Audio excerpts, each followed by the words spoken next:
BNP রাজনৈতিক দলের থেকে এসে রাজনৈতিক প্রতীকের জোটবদ্ধ এটা কমিশন সিদ্ধান্ত নেবেন এ ব্যাপারে কী করবেন না করবেন। তবে প্রাথমিকভাবে বলা যেতে পারে যে এটা উপদেষ্টা পরিষদের থেকে যেটা অনুমোদিত হয়ে গেছে এটা আইন মন্ত্রণালয়ের কাছে প্রাথমিকভাবে আছে। এখন বাকিটা কমিশন চিন্তা করবেন যে এটা কী করা যেতে পারে। প্রতীক বরাদ্দের ব্যাপারটা যেটা আছে সেটা হচ্ছে যে আপনার যে রাজনৈতিক দলগুলোকে প্রাথমিকভাবে চিহ্নিত করে মানে মনে করি যে এরা নিবন্ধন পাওয়ার যোগ্য তাদের বিজ্ঞপ্তি দিতে হবে।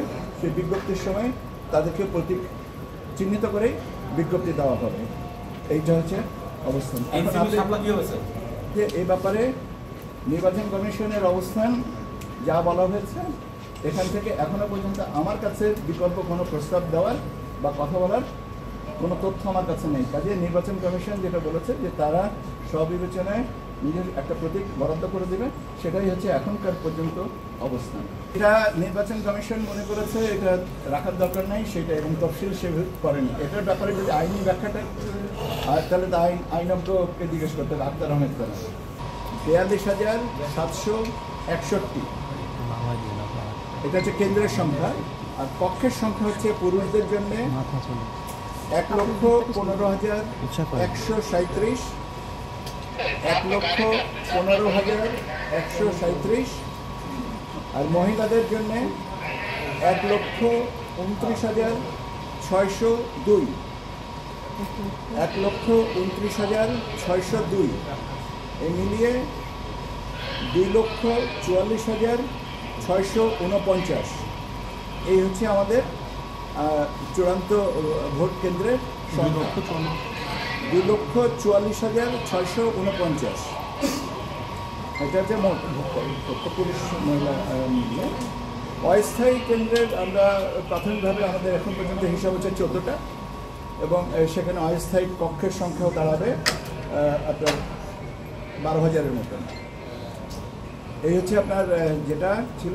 আপনাদের অনেকেরই কথা ছিল যে এটা জিজ্ঞাসা করেছিলেন আমাকে যে এটা প্রকাশ করছি না কেন। আসলে আমরা সময় মতনই এটা রেডি করেছি, হয়তো আমি আমার অনুপস্থিতির কারণেই এটা আপনাদেরকে তাৎক্ষণিকভাবে জানাতে পারি। একটি কক্ষে কজন ভোট দিবেন?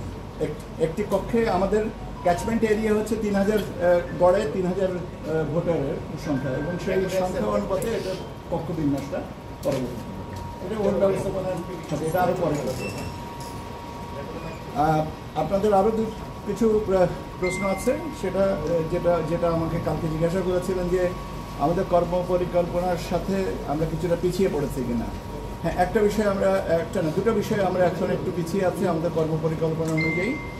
একটা হচ্ছে যে রাজনৈতিক দলের নিবন্ধন, আর একটা হচ্ছে পর্যবেক্ষক সংস্থার নিবন্ধন। তো রাজনৈতিক দলের নিবন্ধনের ব্যাপারে আমরা অতীতেও আপনাদেরকে বলেছি যে ২২টা যে রাজনৈতিক দলের আমরা প্রাথমিকভাবে আমরা মনে করেছি যে বিবেচনার যোগ্য, তাদের বিষয়ে বাড়তি আরও কিছু তথ্য অনুসন্ধানের জন্য আমরা মাঠ পর্যায়ে কিছু তথ্য কালেক্ট করেছি, এবং এটা ইনশাল্লাহ এই সপ্তাহের ভিতরে আমরা কমপ্লিট করতে পারবো।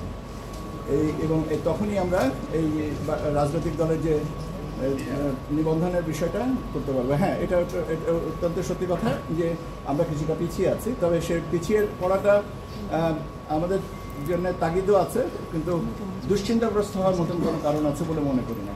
এখন কয়টা শেষ বিচারে কয়টা দাঁড়াবে এটা এই মুহূর্তে বলা সম্ভব হচ্ছে না। এটাও আমরা চেষ্টা করছি এই সপ্তাহের ভিতরে কমপ্লিট করে দেওয়ার জন্য। যেহেতু পর্যালোচনার পর্যায়ে আছে, আমরা এই সপ্তাহের শেষের দিকে আপনাদেরকে আরেকবার ব্রিফ করতে হবে আমার এই বিষয়টা নিয়ে, রাজনৈতিক দল এবং পর্যবেক্ষক সংস্থার ক্ষেত্রে করতে হবে।